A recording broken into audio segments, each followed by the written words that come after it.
North Korea's Kim Jong Un restates unconditional support for all Russian actions in Ukraine.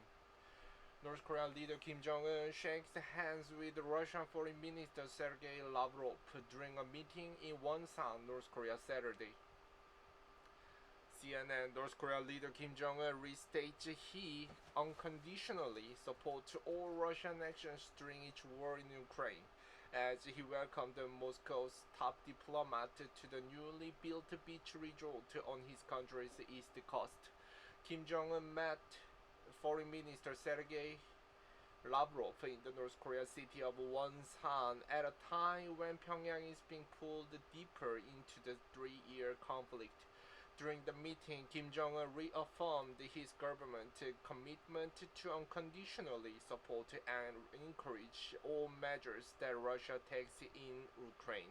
The Associated Press reported, citing the official Korean Central News Agency. Photos released by Russia's foreign ministry showed the two men smiling and shaking hands and sitting across from each other at the small circular table in the cabin of the yacht.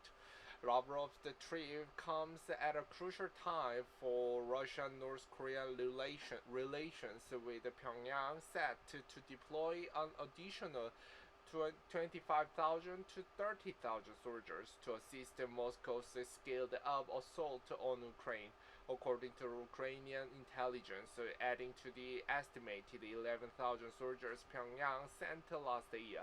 It also comes as the United States has grown increasingly frustrated with Russia. U.S. President Donald Trump has accused his Russian counterpart, Vladimir Putin, of throwing bullshit at peace talks and pledged more support for Kiev.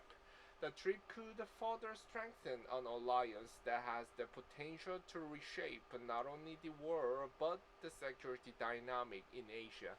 Russia's foreign ministry posted on X that Putin sent his warm greetings to Kim Jong Un and reaffirms commitment to all the previous agreement.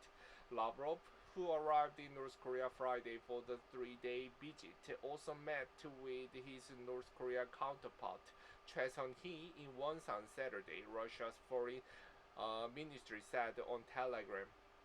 He exchanged views on the situation surrounding the Ukrainian crisis. Lavrov was quoted as saying by Russian state media agency TASS at a press conference following the meeting, "Our Korean friends confirmed their firm support all the object of this special military operation, as well as for the actions of the Ukraine leadership and armed forces.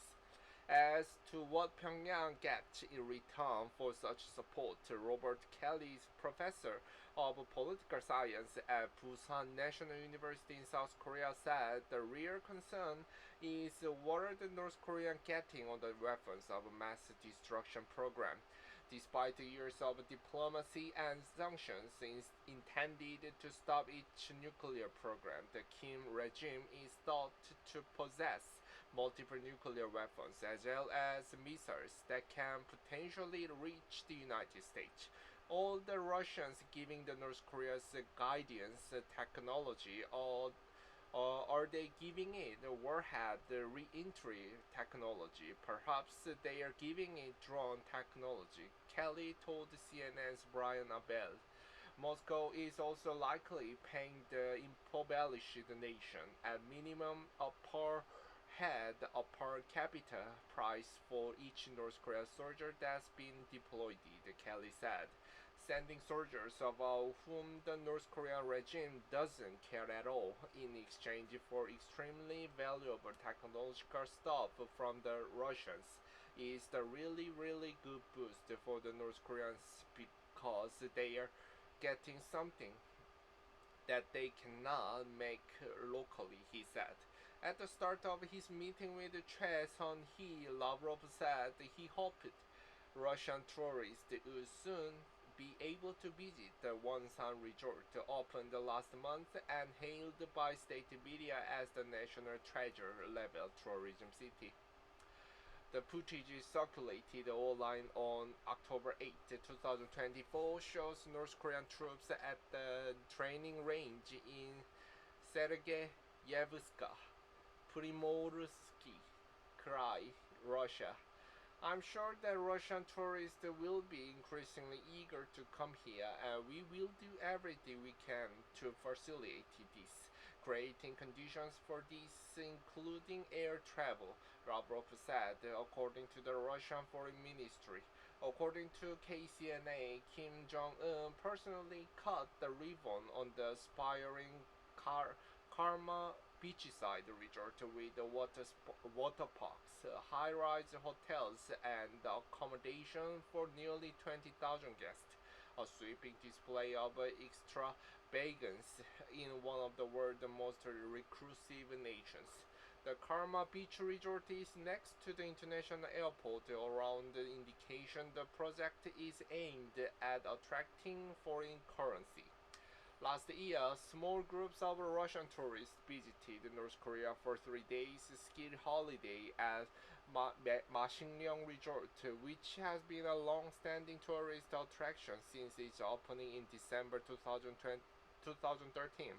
Lavrov departed North Korea Sunday and arrived in China, where he will take part in the meeting of foreign ministers from the Shanghai Cooperation Organization member states, Russia's foreign ministry said. Integrated into Russia's war. Despite sustaining heavy battlefield losses, North Korea has become increasingly integrated into Russia's war. An estimated 4,000 North Korean soldiers have been killed or wounded in Russia, according to Western officials.